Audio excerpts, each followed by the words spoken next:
Film की शुरुआत होती है पीटर पार्कर से, जो अब भी अपनी असली पहचान दुनिया से छुपाकर एक सामान्य जिंदगी जीने की कोशिश कर रहा है। उसने एमजे के लिए एक चिट्ठी भी लिख रखी होती है, लेकिन हर बार उसे देने की हिम्मत नहीं जुटा पाता। वह अपने फोन पर सोशल मीडिया देख रहा होता है, जहां एमजे और नेड अपनी नई जिंदगी में खुश दिखाई देते हैं। उन्हें देखकर पीटर के चेहरे पर मुस्कान तो आती है, लेकिन वह यह फैसला कर चुका होता है कि वह कभी भी उन्हें यह नहीं बताएगा कि वही स्पाइडरमैन है। वह नहीं चाहता कि उसकी वजह से वे दोनों फिर से किसी खतरे में पड़ें। दूसरी तरफ स्पाइडरमैन अब पूरे न्यूयॉर्क का सबसे भरोसेमंद सुपर हीरो बन चुका है। पुलिस कमिश्नर और डिपार्टमेंट ऑफ डैमेज कंट्रोल भी उसकी मदद लेते हैं। वह एक एक करके स्कॉर्पियन, टुम्बस्टोन और टेरेंटुला जैसे खतरनाक अपराधियों को पकड़कर डीओडीसी के हवाले कर देता है। लेकिन इस दौरान पीटर खुद भी एक अजीब परेशानी से गुजर रहा होता है। उसे बार बार सिर में तेज दर्द होने लगता है और उसका तनाव लगातार बढ़ता जा रहा होता है।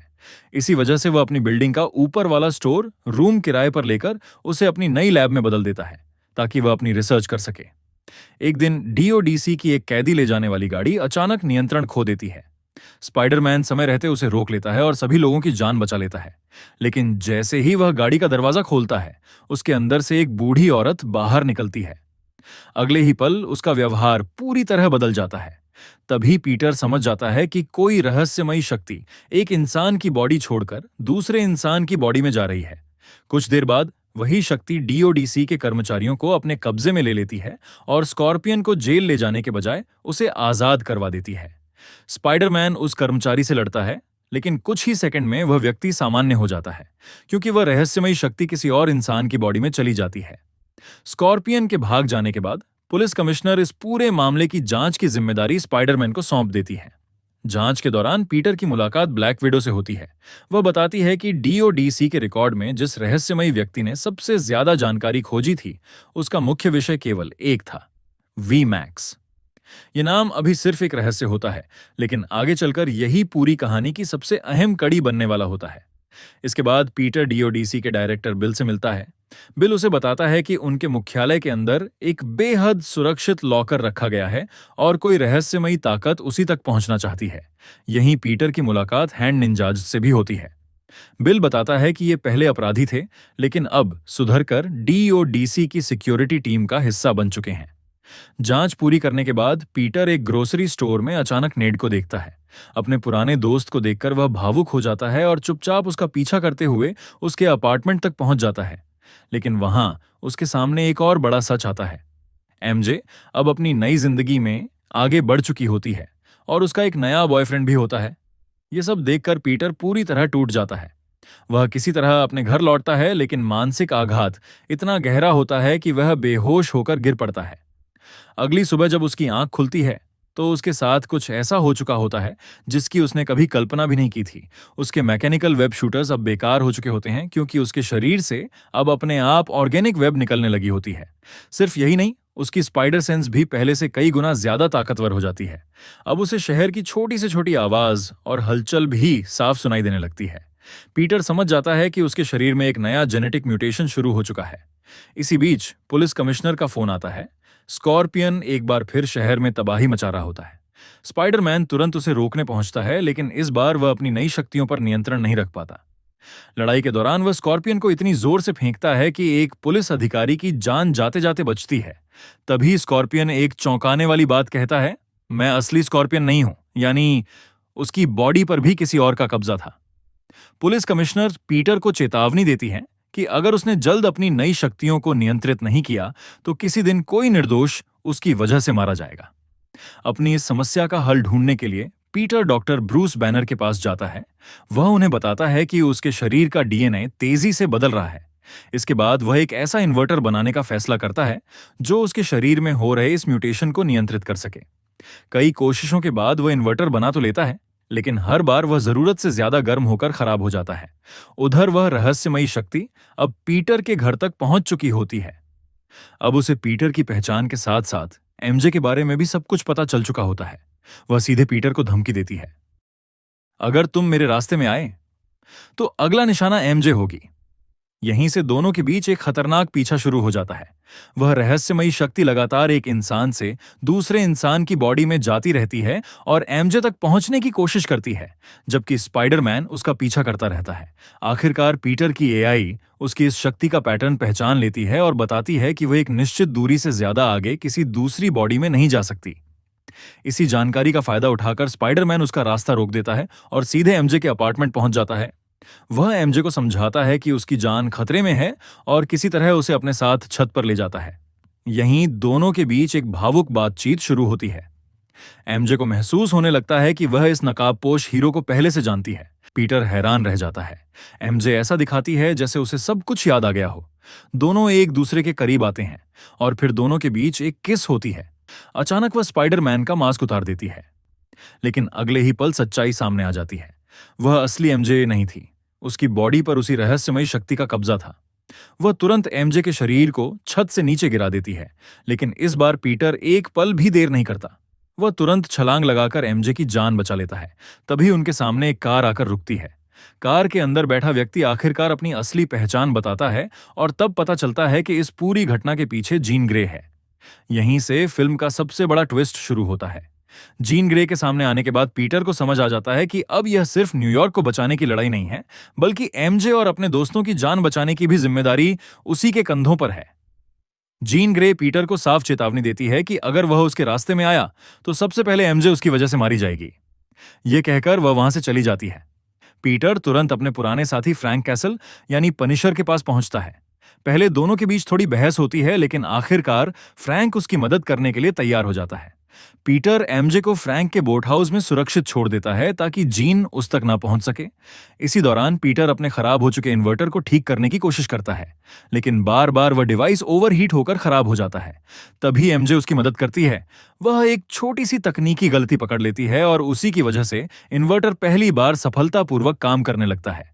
अब पीटर एक दूसरा यूनिवर्सल इन्वर्टर भी तैयार करता है, जिसे जीन ग्रे पर इस्तेमाल करके उसकी शक्तियों को कुछ समय के लिए रोका जा सकता था। उसी समय खबर मिलती है कि जीन ग्रे ने डिपार्टमेंट ऑफ डैमेज कंट्रोल के मुख्यालय पर हमला कर दिया है। उसका असली लक्ष्य अब भी वीमैक्स है। पीटर और पनिशर तुरंत वहां पहुंचते हैं, लेकिन वहां पहुंचकर पीटर के सामने सबसे बड़ा झटका आता है। जीन ग्रे ने ब्रूस बैनर को अपने मानसिक नियंत्रण में ले लिया होता है। कुछ ही पलों में बैनर पूरी तरह हल्क में बदल जाता है और इस बार वह पहले से भी ज्यादा शक्तिशाली दिखाई देता है। अब स्पाइडरमैन और हल्क के बीच जबरदस्त लड़ाई शुरू हो जाती है। पीटर लगातार हल्क को रोकने की कोशिश करता है, लेकिन उसकी ताकत के सामने टिक पाना आसान नहीं होता। दूसरी तरफ पनिशर जीन ग्रे को रोकने की कोशिश करता है, लेकिन वह भी उसकी मानसिक शक्तियों का शिकार बन जाता है।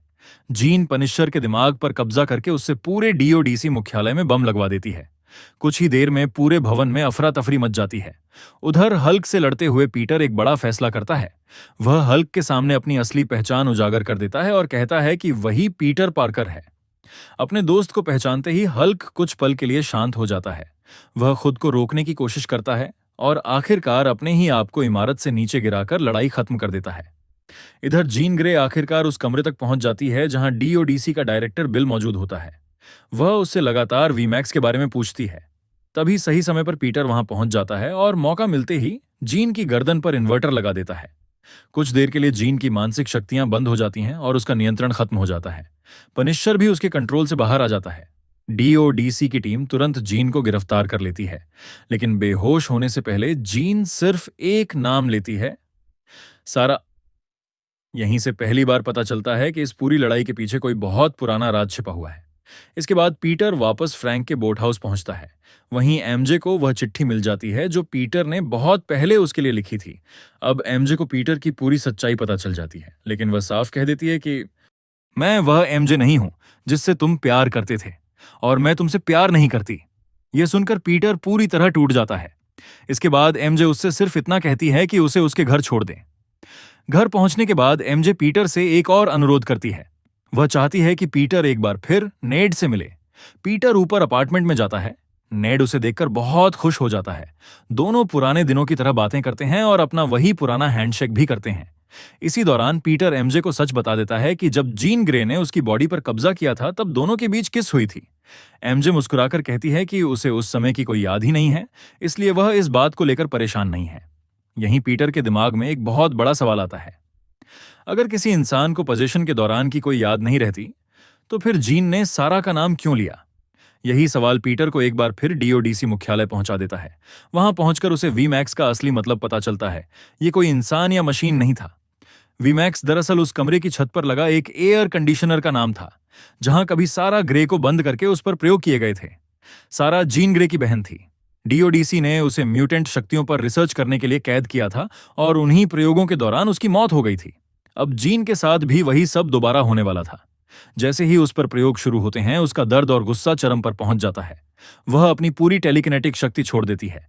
उसकी ऊर्जा का विस्फोट पूरे न्यूयॉर्क को प्रभावित कर देता है। शहर के हजारों लोग कुछ समय के लिए उसी जगह पर रुक जाते हैं।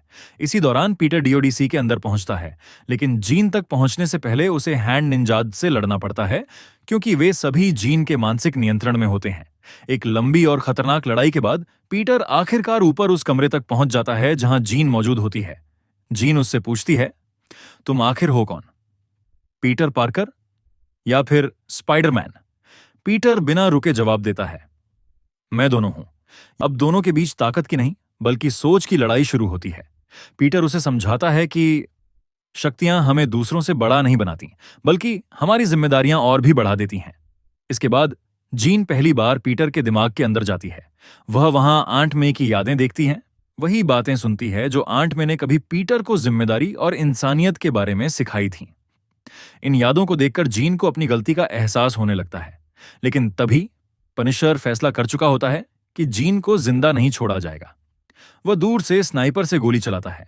जैसे ही गोली जीन की तरफ बढ़ती है, पीटर अपनी स्पाइडर सेंस की मदद से खतरे को महसूस कर लेता है। वह बिना एक पल गंवाए जीन के सामने कूद जाता है और गोली सीधे पीटर को लग जाती है। गंभीर रूप से घायल पीटर को पनिशर खुद अस्पताल लेकर जाता है।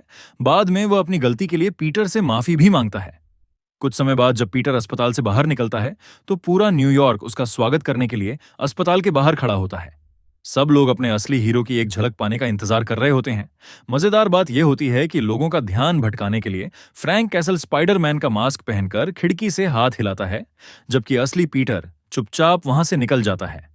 फिल्म के आखिरी दृश्य में पीटर फिर उसी कॉफी शॉप में जाता है जहां उसने पहली बार नेड को देखा था। वह नेड से मिलता है। दोनों फिर से अपना पुराना आइकॉनिक हैंडशेक करते हैं और उसी पल नेड समझ जाता है कि उसके सामने खड़ा इंसान ही असली स्पाइडरमैन यानी पीटर पार्कर है। इसी भावुक पल के साथ फिल्म खत्म हो जाती है। अंत में यह भी दिखाया जाता है कि जीन ग्रे अब अपनी गलती समझ चुकी है और भविष्य में स्पाइडरमैन के साथ मिलकर काम करने का फैसला करती है।